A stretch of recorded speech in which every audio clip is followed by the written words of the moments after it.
E aí tem a ver o quadrinho, ele é das exatas, eu sou da área de humanas. A minha monografia, ela foi o quê, né?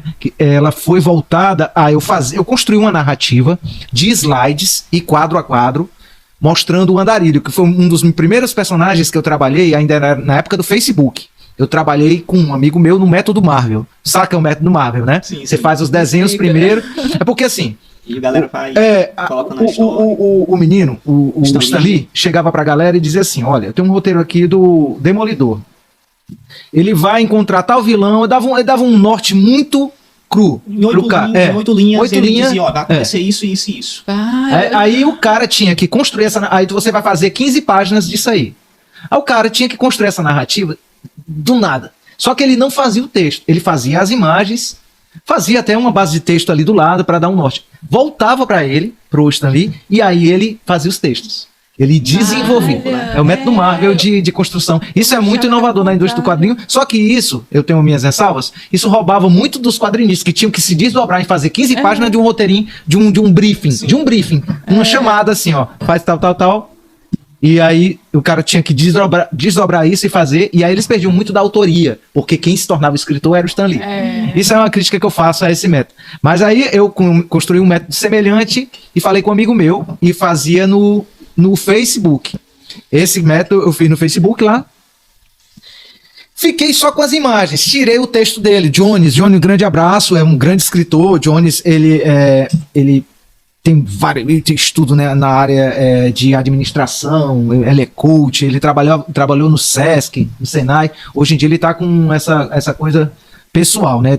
Até depois eu vou mostrar uma história aqui que eu estou ilustrando, que é dele, que foi o que me reergueu na pandemia, assim, de certa forma, que me reergueu, que me deu o ápice. Pronto, aí eu construí esse andarilho e levei para a sala de aula, só com os desenhos secos, sem o texto, para ver nos alunos qual eram as narrativas que eles tinham, qual era o background do aluno, o que o aluno traz ao observar narrativas, qual é a fala do aluno. Então a minha monografia tentava entender essa fala do aluno, o que ele tem. A minha base foi também o curso do Demócrito Rocha, aquela bibliografia, muito eu trouxe para mim, o Vergueiro, entendeu? E outros autores eu trouxe para fazer esse background. A Lorena me ajudou a escrever também a monografia, a gente fez junto. E aí eu encontrei o mundo do aluno, a fala do aluno, o entendimento dele, de quadro a quadro, fantástico, de cada um. Os conflitos que tinham, a sensibilidade, o personagem, um momento lá, encontra um cachorro, como isso tocou algumas pessoas, e esse momento dele encontrando um animal na rua era interessante. O outro já pensava ele como um drogado alucinado. O aluno via, não, isso aí é um drogado alucinado. Aí você ia, a partir daí, tendo desdobramento do mundo social do aluno. O que ele traz para a escola, que já é, de certa forma, desse seu mundo em construção, desse mundo em transformação, sabe? E eu tenho muita vontade de um dia desdobrar essa pesquisa, entendeu? Fazer ela uma coisa um pouco maior, um questionário mais... Dar um corpo para ela. Mais acadêmico. Sim. Porque eu acho que a gente pode ter muito entendimento de quem é esse nosso aluno. Sim.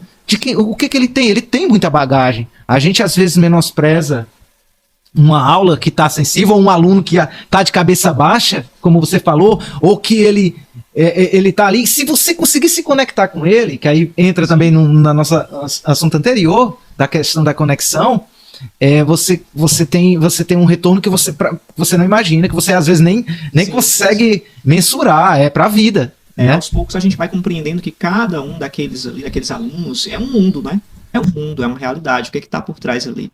E a gente tem amadurecido muito também, falando de amadurecimento enquanto profissional assim, da educação. Eu já estou há mais de 10 anos lá na escola.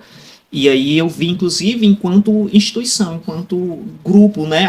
Como a gente, até pós-pandemia, essas reflexões que a pandemia propiciou, não foram só coisas ruins, negativas, eu acho que foram muitas coisas positivas em cima, obviamente, de muita dor e sofrimento, mas que faz a gente crescer.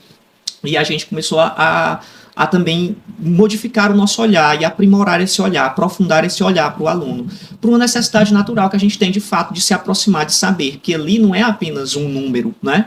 um número na chamada. Hoje em dia a gente faz a chamada, eu não tenho mais um número associado ao aluno, eu tenho um nome. Massa. Antes disso eu já fazia isso, né? Eu já tinha um nome, já procuro saber o nome de todos. Mas com esse advento de pandemia, com o aplicativo do celular que a gente faz a chamada, enfim.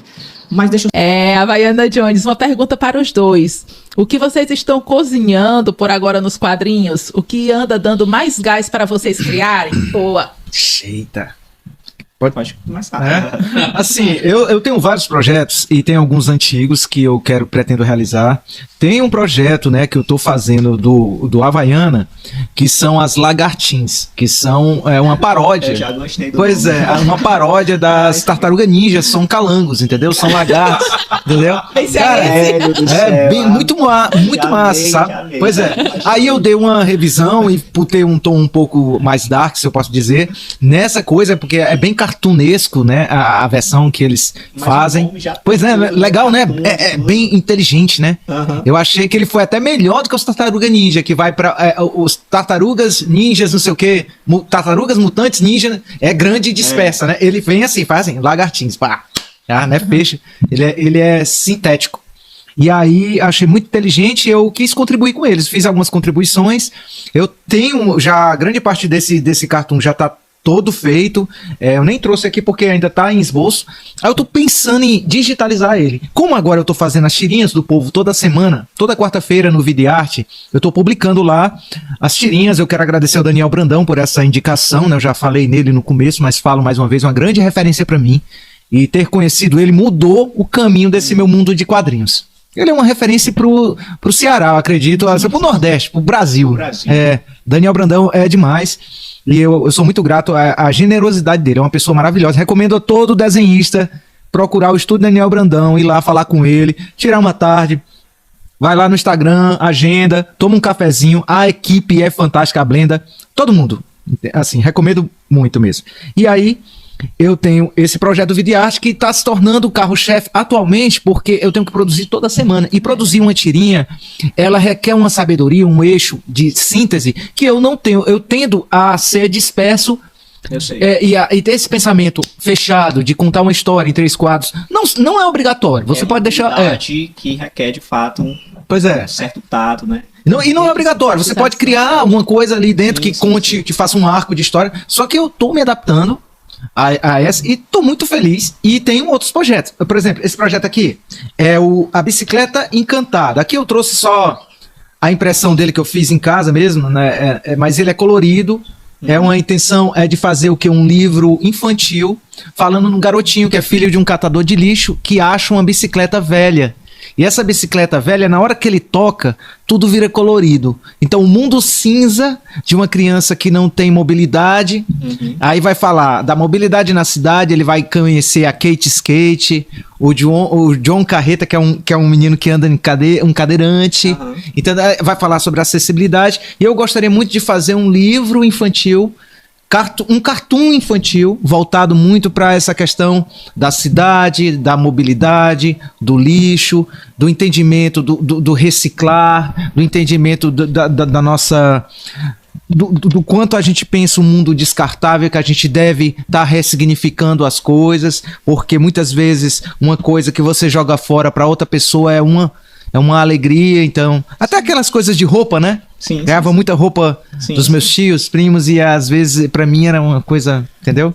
Eu tinha muito isso nessa época das roupas passando. E essa passando. reflexão também contemporânea do consumismo, né? A gente tem a tendência, inclusive, o que eu falaria aqui sobre quadrinhos também, essa tendência que a gente tem hoje em dia também de só comprar, de só, né, eu tenho coleções, e essa incentivo ao consumo, né, sem essa necessidade de reflexão. É algo que eu penso bastante sobre. Tem um canal que ele fala de uma maneira muito crítica, até um pouco pesada, mas eu aliviando um pouco a sua crítica, a crítica desse canal, que é o Quadrinho na Sarjeta, é uma gourmetização do quadrinho. E ele vai se tornando caro e vai ficando dentro de uma faixa, de um nicho de... E o quadrinho ele tem que estar na sala de aula, que é o que você está fazendo. Ele tem que estar eu vou até usar uma expressão antiga dos anos 80, no chão de fábrica. Ele tem que estar para todo mundo.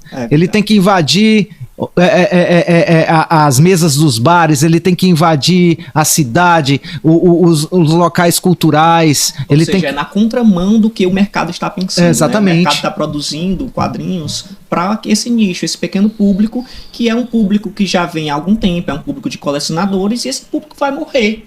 Não se vai multiplicar. Então legal. Você tem que levar.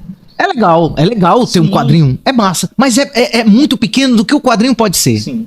Sabe, do que o quadrinho, onde ele pode estar, né? Onde ele pode estar nas praias, ele pode estar nos ônibus, ele pode estar, entendeu? Em todos os locais. É a arte é movimento, a arte é materialidade, como a gente falou no começo, porque, e eu acho assim, dos principais locais, o que você está fazendo é o principal local, o templo, é a sala de aula. O aluno lá fazendo o seu quadrinho ainda é mais importante do que ele comprar um quadrinho riquíssimo. Ele tá fazendo dele a linguagem. Porque eu penso muito sobre isso, né? Muitos dos alunos assim de escola pública, eles vêm pegando já o eixo aí do aluno da bicicleta, né? Eles vêm de uma realidade muito difícil. Não são todos lá que têm uma condição de comprar um quadrinho. E aí você para pensar e diz, como é que o aluno, como é que o jovem vai ter condição de consumir um mangá que hoje em dia custa R$30? Tem uns mangás aí de R$30, uma série como um Chainsaw Man da vida. Não, e todo mundo quer ter, a galera quer ter. Sim, eu tenho um aluno que tem, sabe? Mas ali isso desmotiva muito. Como é que o cara vai lá e vai estar preocupado em gastar R$30 num volume? Você não tem dinheiro para merenda. Exato. Então, até acrescentar aqui com vocês, o Alexandre do Estado de Banca, ele comenta muito sobre isso, que ele coleciona, ele tem uma vasta coleção de mangás, de HQs, desde quando, hoje ele tem 49, 46 por aí, e ele coleciona desde os 8. Então ele tem os primeiros de todos os super-heróis. E ele disse que chegou ao ponto que, tipo assim, e chegou ao nível do absurdo porque ele queria comprar para completar do Batman. E a do Batman tava R$286. Eita! Aí ele disse assim, como que alguém vai se interessar pra comprar, tipo assim, querer saber da história, desestimula a conhecer a história, o valor de como tá agora as coisas, né? E é porque a gente tá vivendo numa época onde a tecnologia melhora a qualidade de imagem, melhora a quantidade de papel, desperdício. Então, tipo assim, deveria estar fazendo um serviço às pessoas aderirem mais, mas está causando o efeito contrário. Né? Eu lembro que a minha mãe tinha a coleção da Turma da Mônica. E eu acho que ela tinha, tipo, desde os primeiros números. E a gente guardava aquilo ali com muito carinho. Até, eu sou louca pela Turma da Mônica. Só que um dia deu cupim. E aí pegou as revistas tudinho. Chega, foi uma dor no coração. Isso foi anos 90, a gente jogando fora as revistas com uma pena. E aí, essa semana, eu vi no Shopping Benfica uma coletânea com os primeiros exemplares. Só que era tipo R$250. Aí eu fiquei, ai meu Deus do céu, eu vou ter que dar um tempo que por enquanto eu não posso comprar. Mas essa questão, a pessoa conseguir tirar o dinheiro para comprar é difícil. Essa gourmetização, como o Quadrinho na Sarjeta, né, o Alexandre Link fala, eu também, hoje em dia eu estou assistindo menos, mas eu assistia mais, e justamente esse aspecto dele, como ele fala, né, enfim. Mas é incrível, fantástico. E aí, esse lance dessa gourmetização, de fato, vai afastando, vai falando, vai estar aqui comunicando apenas com o público, né? Que tem o poder aquisitivo de comprar. Então, numa editora, assim, como o Pipoca Nanquim da vida, que é hoje em dia uma referência, ganhando da HQ Mix, por melhor editora, as maiores publicações dela são 5.000 exemplares, e 5.000 exemplares a nível de Brasil, que tem mais de 200 milhões de habitantes. Então, percentualmente aí, é muito próximo de zero isso. Então, para onde a gente está caminhando? Né? A gente está caminhando para uma extinção aí. Para, de fato, virar aqui 3 gatos pingados, que já é, né? E aí eu tento ir nesse caminho inverso e pensar justamente nisso. Os quadrinhos surgiram durante muito tempo. Eu estava, nesse curso que eu estou fazendo online, eu estava vendo que os quadrinhos custavam assim, coisa de centavos, eram impressos em material mais descartável possível, porque não tinha esse papel jornal, né? Papel jornal, que é como, por exemplo, fazendo uma reflexão aqui, como o cordel aqui. O cordel tem que ter esse aspecto também, né? De ser um papel barato, acessível, para que as pessoas, de fato, possam adquirir essa cultura. E a gente está indo, então, na contramão. Não estou aqui desmerecendo, dizendo que a gente não deva ter, que o colecionador não deva ter espaço, não deva ter os quadrinhos, não possa, de fato, pensar num algo que é para ser longevo, deixar lá na estante. Mas o objetivo é que ele seja lido, né? Quando você publica isso, você quer que as pessoas leiam. Quer que chegue, né? Quer O seu que chegue público. às pessoas. Então, eu tenho muitos quadrinhos em casa. Eu fico pensando assim, meu Deus, tá lá meus quadrinhos tudo guardado. Eu levo para a escola e empresto para um ou outro aluno. Obviamente, eu não vou emprestar para todo mundo. Certo? Mas eu vou vindo e vou, né, divulgando, vou levando para eles, para que eles também tenham acesso a isso, né? Eu acrescentando, eu quero até ampliar um pouco o leque. Eu tenho, para mim, que 2 coisas no Brasil era para ser assim, não passar de R$10, livro e quadrinho.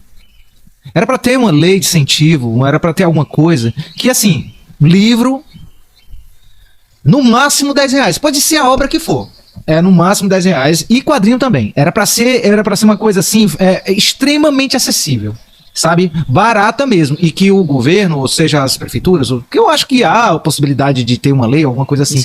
Incentivo para que fosse barato mesmo, que corresse, para que, outra coisa, essas grandes convenções de quadrinho, grandes artistas, o seu trabalho, o meu, né? A gente às vezes não tem a possibilidade de chegar nesses locais. Eu sou muito grato porque eu participei da Feira do Livro, entendeu? Essa última agora, a Bienal do Livro, né? Eu estive lá falando sobre o quadrinho, mas voltado um pouco mais para as coisas do fanzine, que é uma área que eu faço muito, né? Eu trouxe aqui uns, mostrei para vocês. A Carolina tem uns aqui que eu já tinha mostrado para ela, que é a divulgação das letras das músicas, da banda. E eu fui falar um pouco mais, fui focar mais nisso lá. O quadrinho, o fanzine, eu acho que ele tem que estar mais nessas grandes feiras. Elas, às vezes, constroem um nicho de pessoas que podem comprar os grandes quadrinhos lá. Mas é para ter um caminho para arte underground, para arte, entendeu? Tem muita gente boa. Não vou dizer que não tem as iniciativas, não tem muita gente fazendo. Tem, fazendo. Mas isso tem que chegar mais nas pessoas, tem que ter mais acesso. Às vezes, acessar alguns editais é um pouco difícil. Entendeu? Toda a lógica é importante, é público. A gente só precisa de que isso seja um pouco mais acessível. O que você vê é sempre uma cara. Aí eu ia tocar, eu vou tocar. Entendedores entenderam. Uma cara e uma cor. Mais uma cara e uma cor quando você vai nesses eventos. Sim. Entendeu? Quando você vai nesses eventos, você vê uma cara e uma cor e um público que tem uma condição de comprar. Você não vai ver o menino da periferia que provavelmente queria estar ali também. O menino, filho do catador de lixo, que queria estar ali também, que sonha também, que quer um mundo colorido também. Ele quer um mundo colorido. Ele não quer um mundo preto e branco. Mas o que é dado para ele, o acesso a que ele pode ter, é o mundo preto e branco. E ele quer sonhar também, ele quer ser um artista. Muitas vezes ele vai fazer isso aonde? No muro. E aí a gente tem o grafite como essa grande expressão, e muitas vezes é uma expressão que está ligada à contravenção. Por quê? Porque a nossa cidade também fechada, fechada nos muros. Aí você abre um muro ali com a arte desafiando as estruturas ou grafitando. Porque muitas vezes eles são confundidos com os pichadores. Os pichadores, né? Que é outra arte de contravenção, que mostra que não tem algo errado na cidade. Uma vez eu vi um cara fazendo essa leitura. O grafite, ele também mostra que tem algo errado, né? Tem algo desorganizado na cidade. Mesmo que esse algo desorganizado queira sujar, queira pichar, né? A gente chama pichar. Ele tá marcando algo para dizer que nem tudo está certo. Se as coisas estivessem certas, se a educação estivesse no local certo, se o acesso à comunicação, talvez esses pichos seriam grandes telas em grandes museus. Então a gente precisa de mais museu, precisa de mais. E esses aparelhos, eles têm que estar dentro da comunidade, da periferia, do pessoal. Tem que ser um acesso, tem que ser algo. Darcy Ribeiro falava disso. A escola, ela tem que ser um local lindo, de orgulho da comunidade, não algo que pareça um presídio. Não algo que é parecido com um presídio. Tocando ali. Ela tem que levar a arte, a beleza, os cursos, entendeu? Outro, Florestan Fernandes, também falava disso. Os cursos profissionalizantes, a educação para o futuro, tem que estar dentro da escola. Tem que estar dentro da escola ali, unida com o professor, entendeu? Então, assim, é isso. Eu me empolgo com esses assuntos, assim como você, porque eu acho fascinante e eu fico muito feliz de estar aqui com um professor que tem um trabalho real dentro da sala de aula, porque é um dos meus sonhos, entendeu? Um dos meus sonhos é levar isso. Eu já levei em alguns momentos, mas isso ainda não está consolidado como o seu trabalho. Que você traz aqui essa experiência, que deve ter tido desafios, não é fácil. Continua tendo, né? Pois é.